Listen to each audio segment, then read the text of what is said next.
Unit 4 Theoretical Analysis Contents 4.1 Introduction, 4.2 Premises of Evolutionary and Functional Theories, 4.3 Critic of Evolutionary and Functional Theories, 4.4 Turning Away from Functionalism, 4.5 What After Functionalism, 4.6 Postmodernism, and 4.7 Trends Other than Postmodernism, and 4.8 Conclusion. So, learning objectives.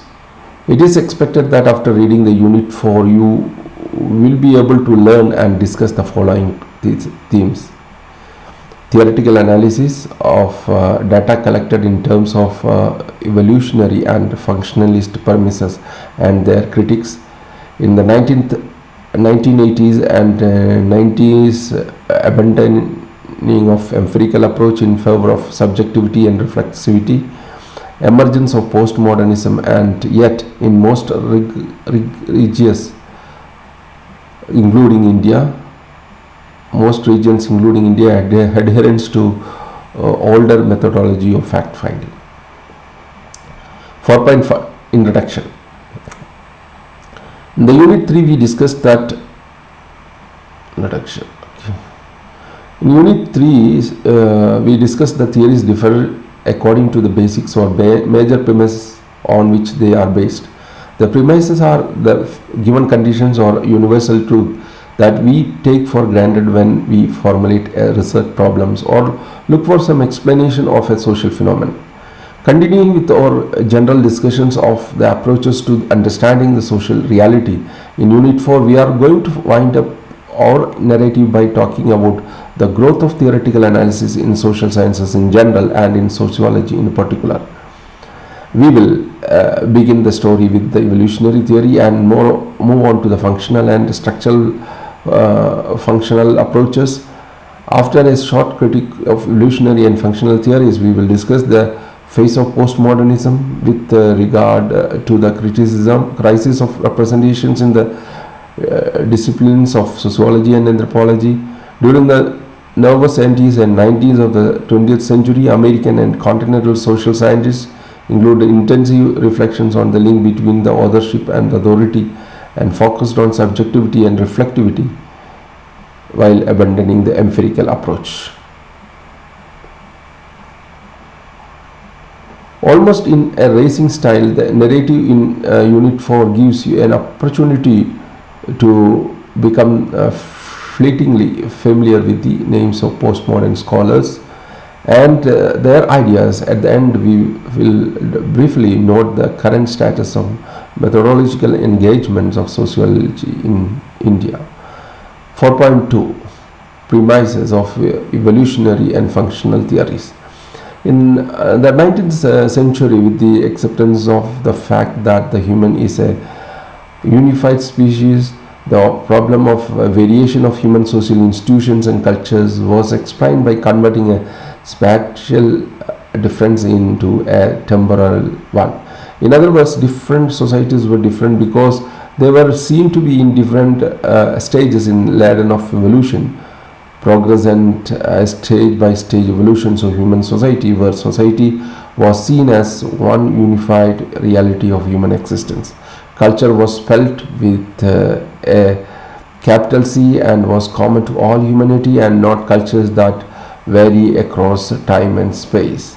From this point of view, all societies are the same. The difference that we observe is only a chance factors of some societies being arrested in development and other more progressive. Some societies are past of the others and some are the future of all. So because of this inbuilt idea of progress, the term primitive society came into being. Those terms primitives were literally considered to be the past of those term modern. The study of other cultures was thus the study of looking into to one past. So the evolutionary theory was built upon the premise that we can explain the occurrence of some social phenomena by reference to the past of human societies. The assumption was that this past can be discovered in societies physically in the present but culturally arrested at some previous time.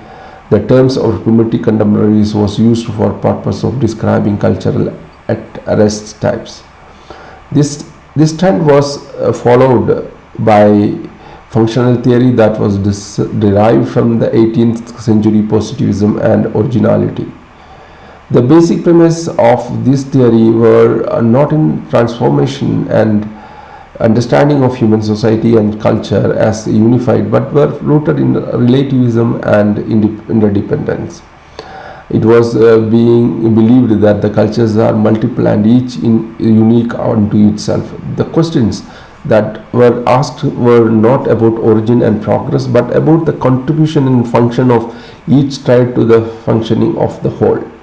The whole here was a living society and culture to be studied only in the present, with no allusion to the past or the future.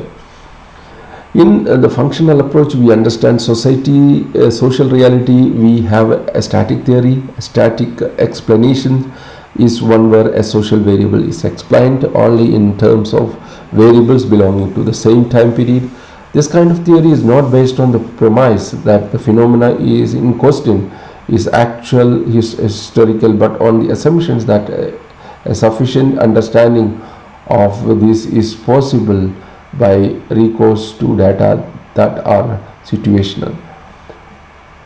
So the type of questions that the functional theory would address would be different. For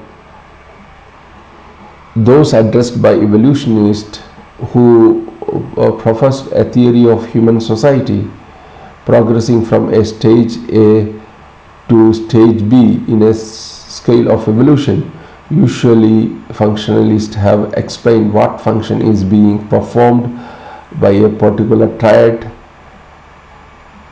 in a particular culture at a particular period of time. In the evolutionary theory, on the other hand, at least some of the variables used in the explanation belong to a time period prior to the time then the variables to be explained. In this sense, the evolutionary theory was used to explain origins and developments or transformations of social change. From Durkheim to Talcott-Persson, functionalism, with its roots in early French philosophers like Comte, and had a long grip over sociological theory. It served the needs of the hour and was compatible with the organic analogy that was often drawn from society and culture by social philosophers and sociologists and anthropologists. 4.3 Critic of Evolutionary and Functional Theories.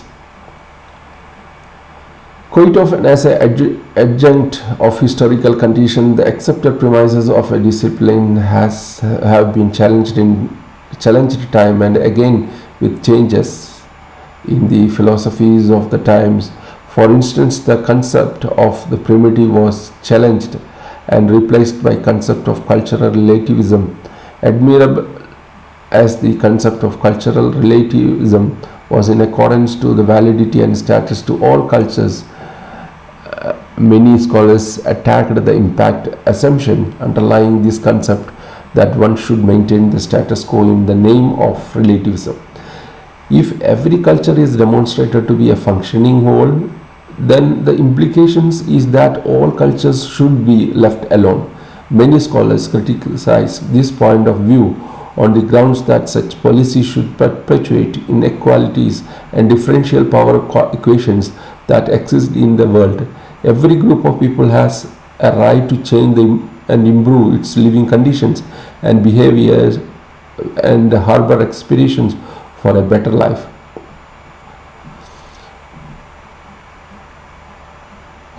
So this is especially true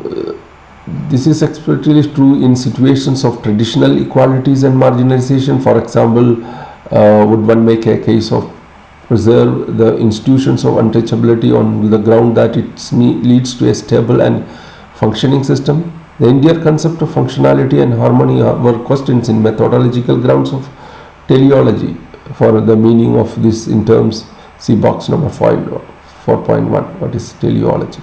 Okay, and on ethical ground of social injustice, you can also clearly make out that functionality does not guarantee justice. For example, even slavery may have been a functional system in that it was productive and it worked, but to call it just would be stretching things too far.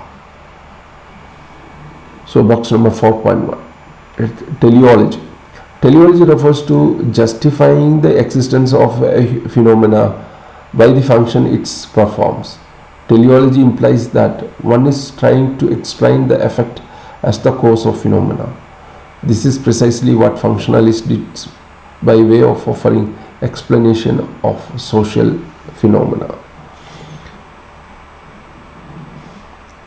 It became quite obvious that to assume a static view of society like the functional theorists did had a far reaching implications in terms of social policy.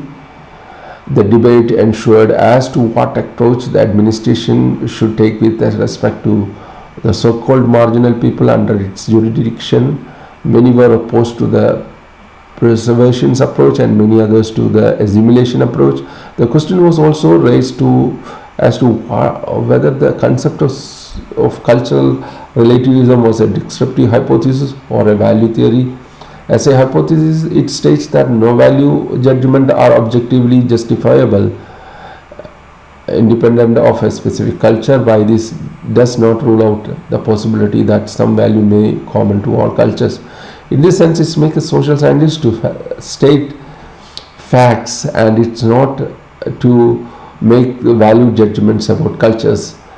Most sociologists and anthropologists are careful in stating their data in terms of facts, what is, not in terms of what ought to be. This practice often raises the moral questions whether a scholar remains just a scholar when she or he comes across practices that are heinous, like female infanticide. Some may advocate a separation of roles, a scientist and a scholar, and other may incorporate the role of activism within that of the scientist. Such questions continue to always hound the scholars in the field.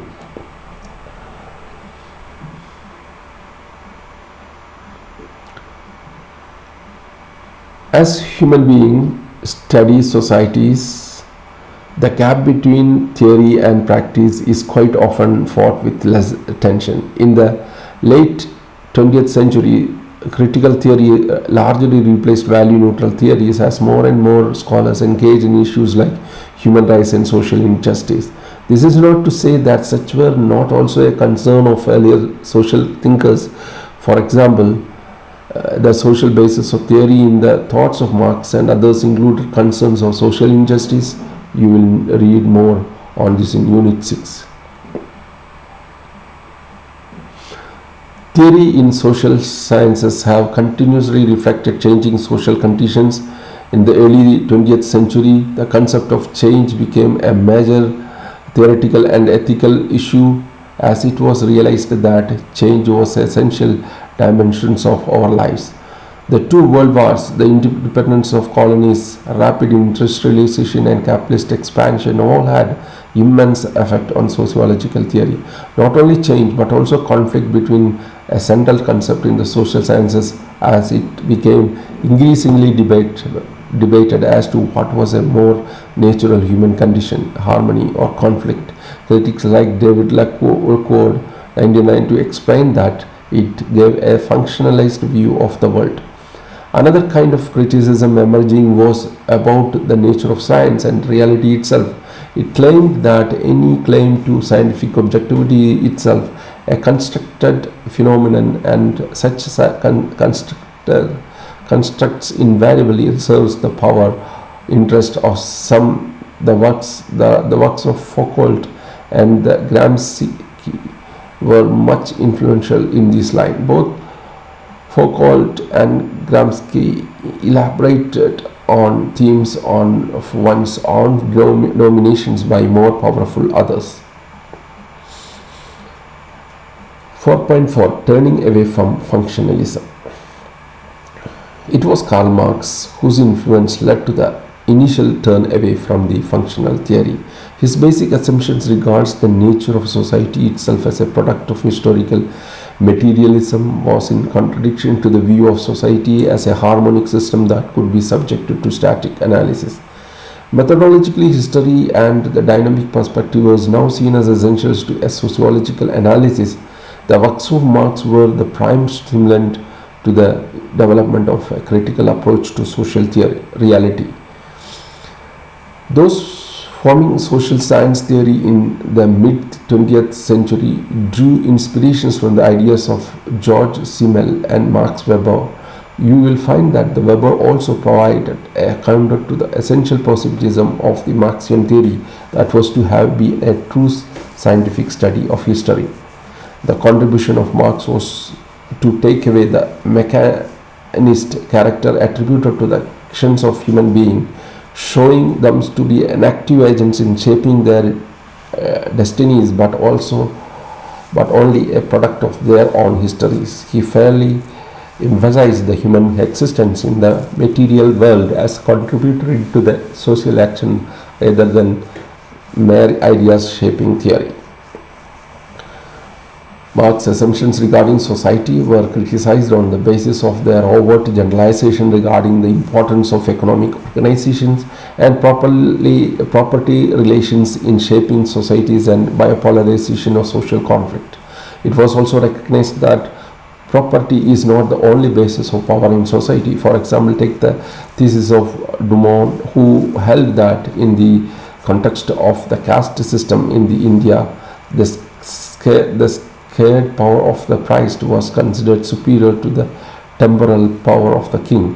Moreover, it was also debatable whether the conflict always causes social change. You can give the examples of Gluckman, who had found that the conflicts could also function as the basis of the maintenance of social order. Notwithstanding these arguments against Marx's ideas, his key propositions regarding the nature of society had a lasting influence of social thought. You can say that sociology as a discipline remained until the 1960s, largely in the realm of functionalism, and development two types of theories, namely grand theories and middle range theories. Grand theories make sweeping generalization about the nature of society and history, and middle range theories are more inductive in nature and are built up around a limited sets of observed facts. Marx's theory was an example of the first kind, one that made predictions about the state of the world. Another grand theory that dominated sociological thinking in the mid-20th century was functionalism of Talcott Parsons. His work, The Structure of Social Action, is one of the most influential theoretical works of the 20th century. Box number 4.0 Talcott Parsons' main argument. The Talcott Parsons held that theory in sociology must be built around a limited number of important concepts that are inadequate to grasp the objective and external social reality. These concepts are analytical construct abstracted from empirical reality. Thus, Parsons tried to develop a naturalistic positivistic conceptual schema. Underlying Parsons' method of building theoretical analysis was the assumption that the social reality does have systematic regularities that can be analytically grasped. At the same time, Parsons advocated the existence of complex symbolic functioning of human mind. Parsons' actions theory is integrate in nature, and his concept of functional prerequisites are independent of time and place. They are general and historical, that is, they are founded in all societies at any point of time. Talcott Parsons' theory of actions. At the core of his voluntarist theory of actions is the thinking an individual actor who is goal-seeking. This goal-seeking behavior is faced with alternative means and situated in varying life conditions that act as constraints on the social seeking behavior. The actors are also governed by values, norms, and ideas that influence choice of goals as well as the appropriate means to achieve them. Finally, actions involve actors making subjective decisions to choose the means to achieve the goal under the given conditions of constraint. Application of this theory were many, like in health seeking behavior. Critiquing Parsons' approach, Giddens has commented in both Augusterian Marxism and Parsonian sociology, the reproduction of society occurs behind the backs of the agents whose conduct constitutes that society. The involvement of actors on purposive conduct with the rationalization of action is lacking in each case. In Parsons' sociology, as a result of the value consensus norm interrelated the need dispositions theory, and in all those writing as a consequence of his deterministic account of agency. Hence, the teleology of the system either governs in the first or supplants in the second that of actors themselves. The functional theories, see blocks 6 and 7 of it. So that is, in the functional theories of Radcliffe Brown and Malinowski were criticized as not really reflective social relativity.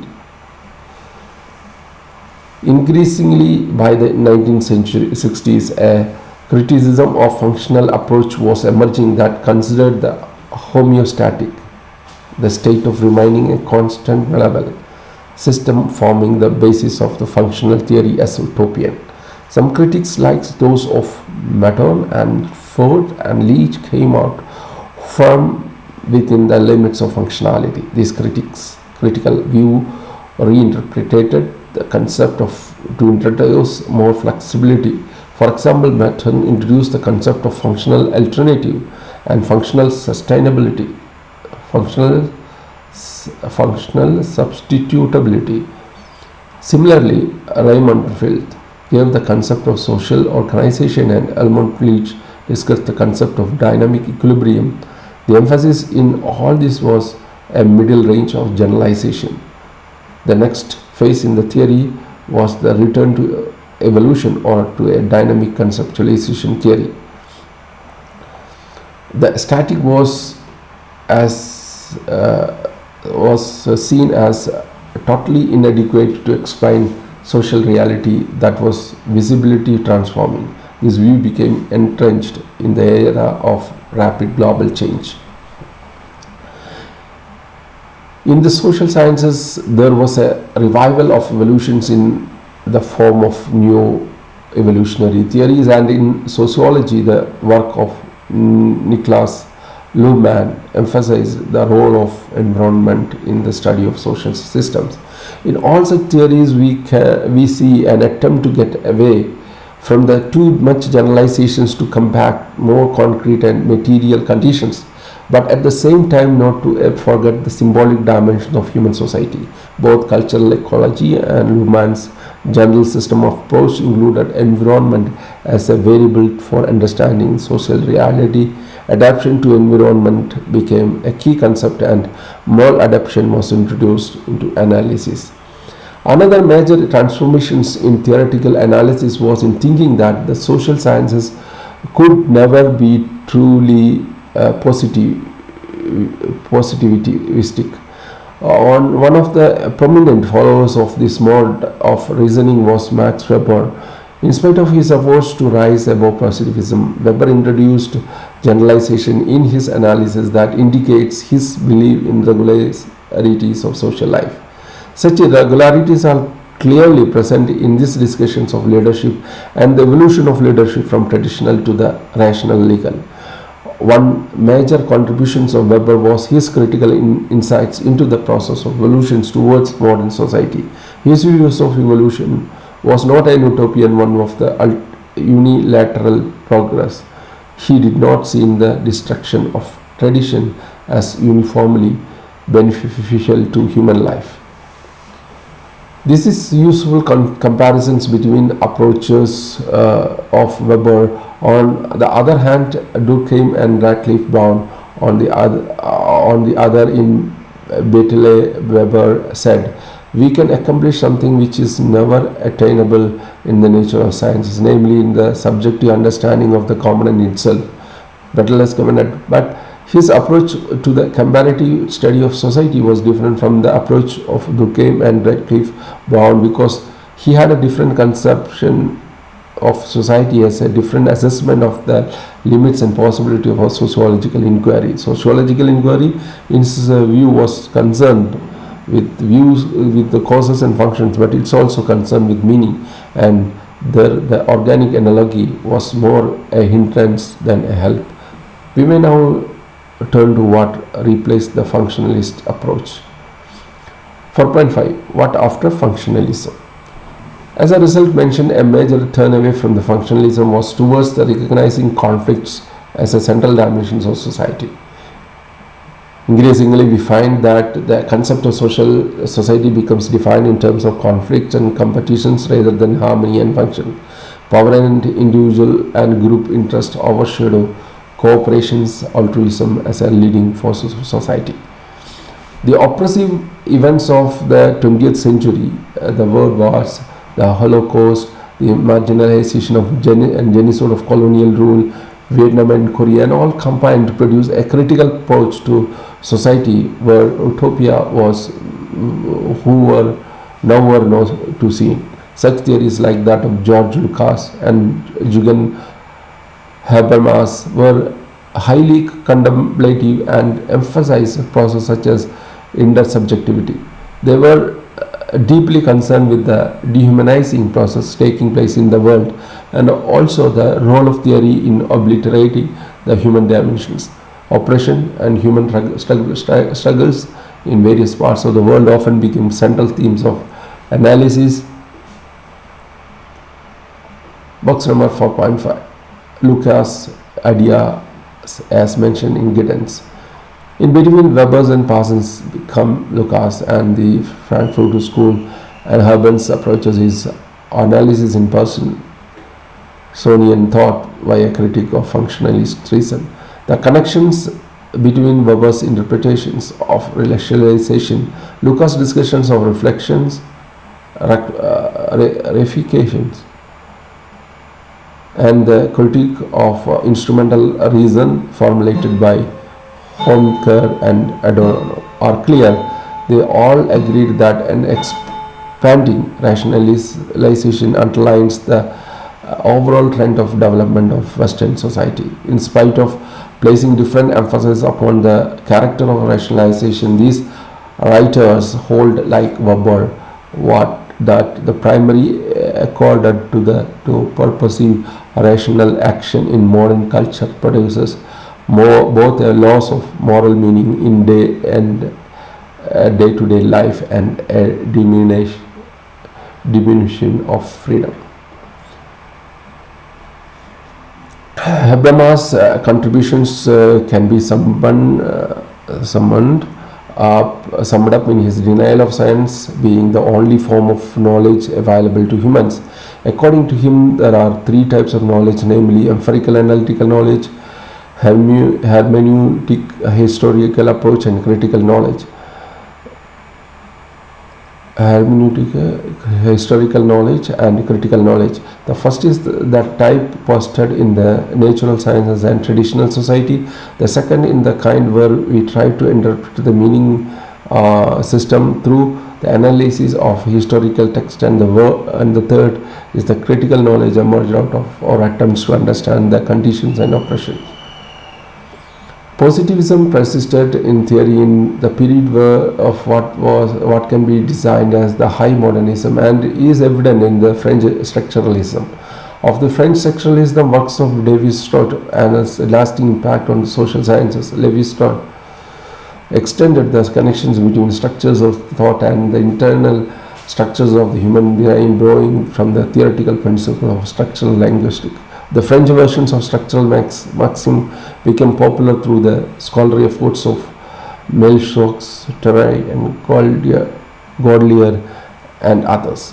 In fact, structuralism emerged as an intellectual tradition in social theory like functionalism. It also deserved its inspirations and they came while functionalism accepted the premises of biology, structuralism and linguistics models to explain social and cultural phenomena. In the writings of Levi-Strauss, we find a kind of mixture of structuralism and functionalism. He wrote extensively on kinship system, totemism and myth. His analysis of the logic of myth had a profound impact on the social sciences. In particular, his understanding of the notion of structures, conception of unconscious and approach to history were taken as leading a new way of perceiving social reality. But Levi-Strauss described his work as initial statement only. In America, the high tide of modernism was marked by a conceptualization of culture as a publicly shared by symbolic system, valid and internally coherent. Leeds' conceptualization of cultural system dominated the field of anthropology, supported by his methodology of thick description. His interpretation's approach to the concept of culture, going into detailed observations and narrative descriptions, took anthropology deeper into the realm of actors. Leeds clearly advocated to a to and fro journey between objectivism and reflectivity, or a reflexive mode of understanding objective. The ethnographic experience of going deep into other people's experiences gave richness to his analysis that had a great impact.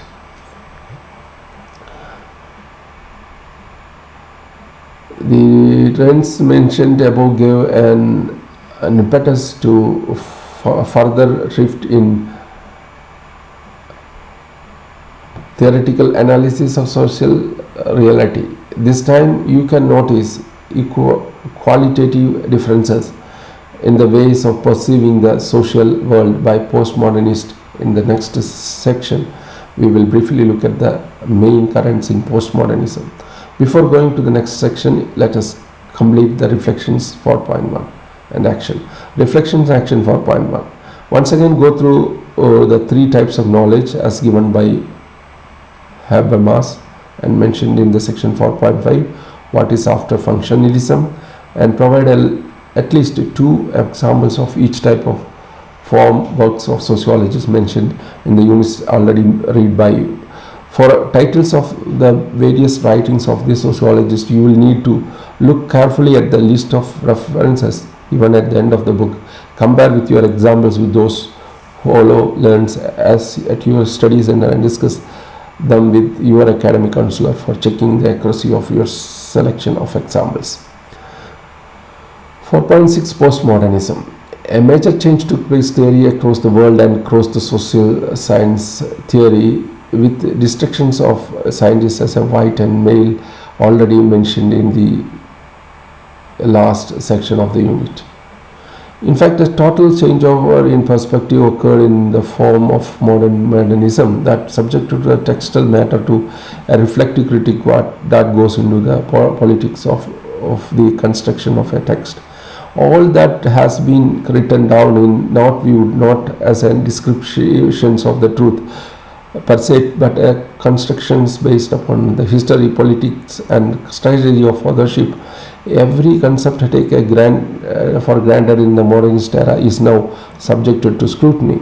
Culture, for example, is no longer to be viewed as a fixed entity, the symbolic representation of the mind of the indefinable group of people, but a shifting and contested process by which a new identities are constructed.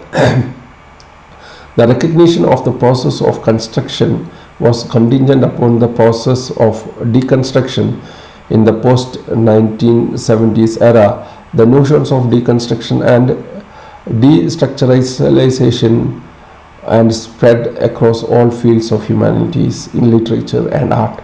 The fixed faith in the definition of knowledge as that generalized by Western science was challenged, so was so-called progress embodied in Western civilization. The Indian notion of the knowledge existed as facts that can be established with the help of Western scientific methods, and even that there is a fixed reality out there was criticized.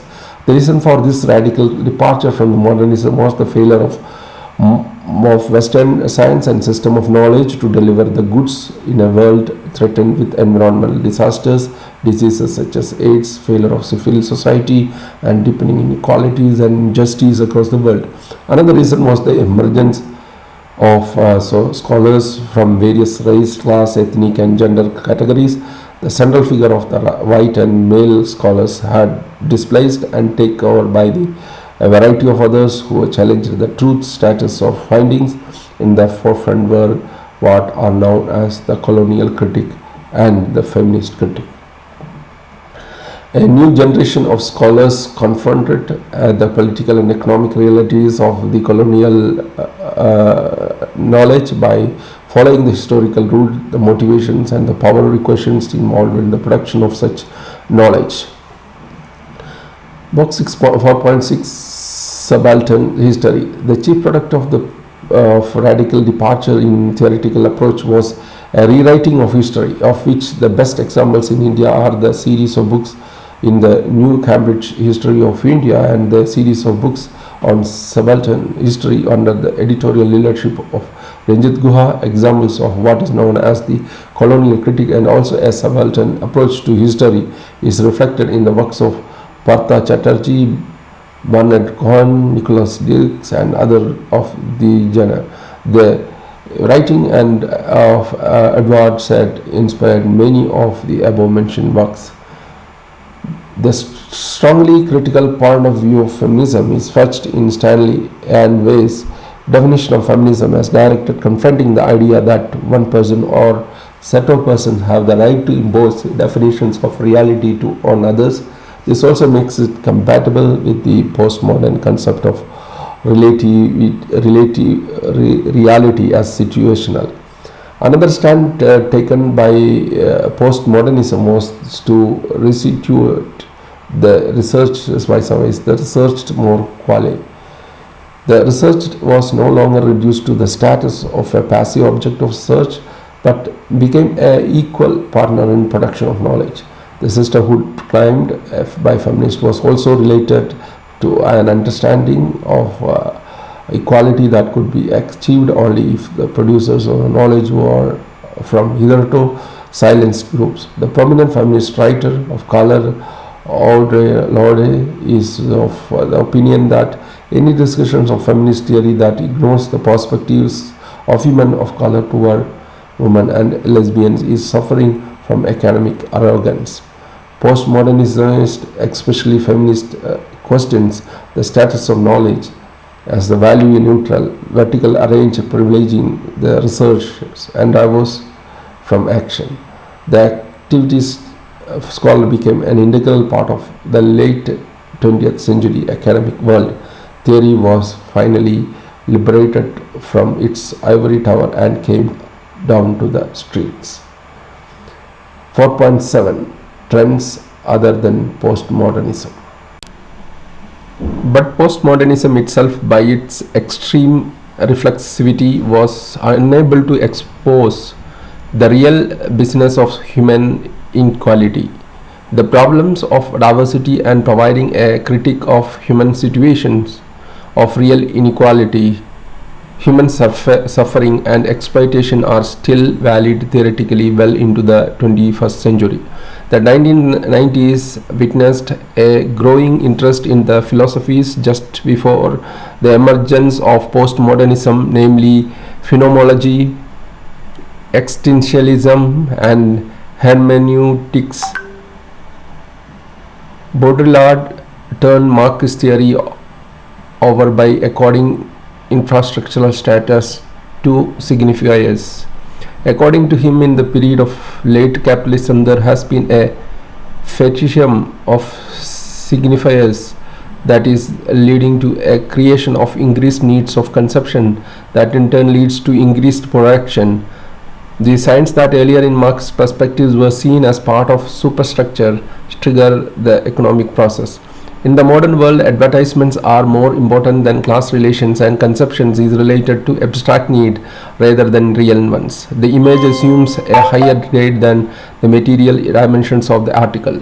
A concept that has gained prominence in this era is that of hegemony, but forwarded by Gramsci. In his political writings, Gramsci is situated dominance in the cultural process rather than brute power, showing how people act away from their own collective interest once they accepted the ideological points of view of the dominant groups of society. The later part of 20th century saw scholars going into the finer dimensions of domination, and the works of Foucault have been accepted widely as a critic of established knowledge, showing the link between knowledge and power and the persuasive force of hegemony. The power of written word and the arts and that of public culture has been theoretically established as the field of cultural studies. Culture is now not viewed as a given condition having an objective existence worthy or systematic description, but a site for contested identities, a vehicle for domination and also resistance. It becomes an instrument rather than an end product or given conditions, and it manifests itself in people's aspirations. For articulation of concept of culture as a people's aspiration, see Nathan 2005.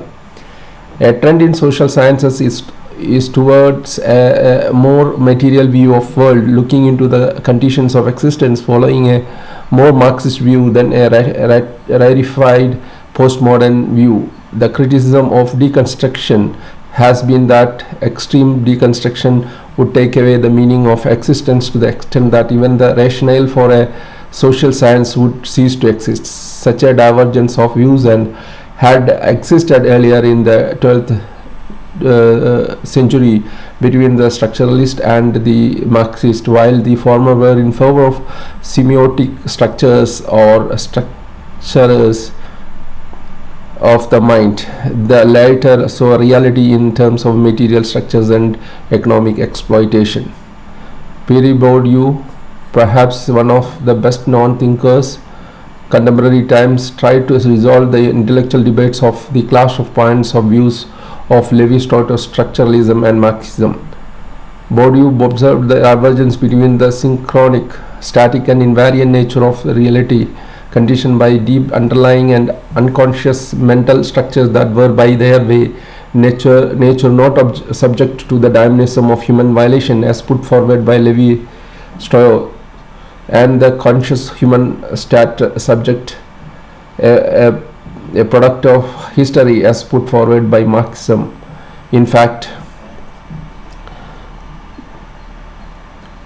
Bourdieu attempted to demonstrate the effect over an action produced by ideological structures. Bourdieu's theory of practice demonstrated how abstract norms are manifested in real practices and real time to create real inequalities among real people. Box 4.7, Bourdieu's theory of practice. Bourdieu designed unconscious dimensions of naturalized ideologies as doxa, all that we take for granted and what never enters into any discourse. Doxa include deep-rooted habits as also conceptualization regarding the world. The habitus of Bourdieu is a kind of grounding for the individual actors. The unthinking play out of internalized dispositions that are taken in an subjective states but externalized as objective actions that reproduce the conditions of their own existence. To him, all inequalities are cultural arbitrary in that they were produced and reproduced through internalized subjective states but have no object rationality for their existence. However, his theory is peculiarly lacking in accounting for human creativity and agency. In the present day context of globalization, culture and society are becoming more and more amorphous as concepts. Identities are no longer seen as closed and definite but contested, discordant and constitutive of disparate elements picked up both locally and globally. Traditions are no longer viewed as given but reinvented every time. Foucault's denunciations of Western form of knowledge as an instrument of domination rather than an instrument of truth has dealt a blow to all that we sanctified in the name of science. Now science is no longer as an object no longer as an objective system of truth, but a regional form of knowledge that had sought to supersede all other forms of knowledge by act of force rather than reason. For social scientists, it has mean that one takes a fresh look at the creation of the research subject, noting the positions of inequality between observer and observed. For the psychologist, it mean that the one reviews one's notion of normal and abnormal and think of them as cultural rather than absolute conditions. But this process of deconstructing of truth has its biggest trump in that subjects have the option of refashioning themselves as resist the imposition of anything in the name of normal or given. The acceptance of diversity and the rejection of inequality have been a major effort of contemporary theory, reflecting and striving for a better world. This is the point when the call for an active participation in the process of understanding and subsequently fashioning the social reality all around us is gaining recognitions at the beginning of the 21st century. 4.8 Conclusion. Coming to the end of our long journey into theoretical perspective in social sciences, let us look at the current state of art in the practice of sociology in India. Methodologically speaking, in the light of a plethora of emerging perspectives in European and American sociology, practices of sociology and anthropology in India have not been blown off their feet, and the mainstream scholarship in the social sciences in India has constituted to combine reflexivity with a sense of commitment to healthy fact-finding methodology that in the legacy of positivism. It is not out of place here to mention that Mahatma Gandhi once said about keeping all windows open to receive influences from all studies, but remaining careful to keep one's feet firmly on the ground. Way back in 1938, Sharachandra Roy wrote in Man, the objective methods of investigation of cultural data have to be helped out not only by historical imaginations and background of historical geography and geographical facts, but also by a subjective process of self-forgetting observation or meditations, dhyana, and intuition, one of sympathetic immersion in and self-confidence with the society under investigation. Almost following Roy's approach, Madan has made a case for the middle position, which means describing and interpreting the concrete and the particular and providing casual explanations when doing so seems appropriate and possible with the help of abstract and general concept.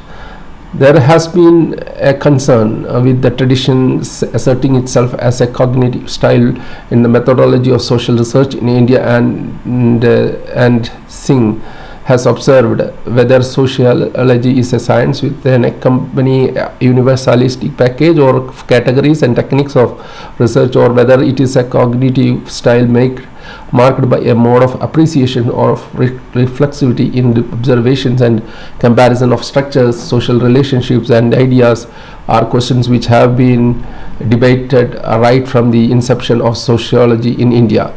It is not that social science researchers in India have been cut off from the global currents of thought and not from time to time express their explicit choices.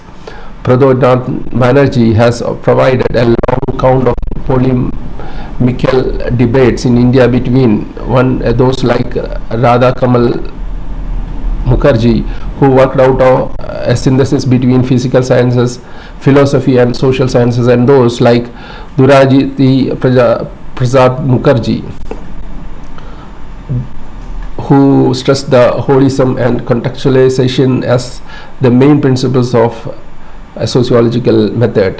Sri Mukherjee 1958, and those like A.K. Saran, who rejected sociology or social science that is based on Western sociology and values and therefore not in line with the Indian ethos. Those recommending fieldwork method and those opting for survey research.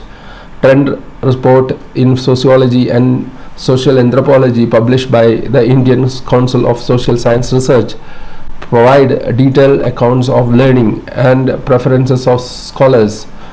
See Madan 1978, Damle 1986, Jain 1986, Bose 1995. Mukherjee observed in 1998. At the level of research, rigorous, painstaking, academically committed research is on the decline. Sociology and the social sciences are lagging far behind in generating social scientific knowledge about the process of conflict, structure and change in South Asian societies. Half-baked knowledge, tempered and mismatched, borrowed Eurocentric concepts in far from helping apprise our overly complex social realities. While recommending discipline, eclecticism or metron, Mukherjee prefers the approach that requires an openness of mind regarding the efficiency of parallel paradigms, none of which need be rejected a priori nor opposed, as though in it lay the essence of wisdom from which all social science puzzles could be solved. So be it Mahatma Gandhi's approach of holding on one's own ground, or Madan's middle position, or Mukherjee's acceptance of Merton's discipline, eclecticism, knowledge production by social scientists in India is awaiting deeper preoccupations, which the questions of logic of inquiry. It would be relevant exercise for learners of MSO 002 look into at the special issues of the Delhi-based International Journal Contribution to Indian Sociology on such themes as labor, migration, caste and class, tradition and modernity, etc., and examine the methodological approaches taken by the authors of the various articles in these issues. Similarly, one can scan articles published in Economic and Political Weekly and Sociological Bulletin to identify the theoretical orientations of the authors. Recent studies in the areas of gender studies and Dalit movement may provide you examples of reflexive sociology currently in use in India. For reflection and action for point 2, you need to identify the methodology followed in only 2 articles mentioned below. Reflections and action for point 2. Read the following 2 articles and identify the theoretical orientations of the author of each article. That is one subject, the rituals of protections in a Muslim community, and other one is understanding popular culture by the Satyashodak and Ganesha Bela in Maharashtra. As a social bulletin by Rege Sharmila. Okay. So further reading, Bose Pradeep Kumar, 1995, Research Methodology, Indian Council of Social Science Research, New Delhi. So this is the end of the Unit 4. Thank you.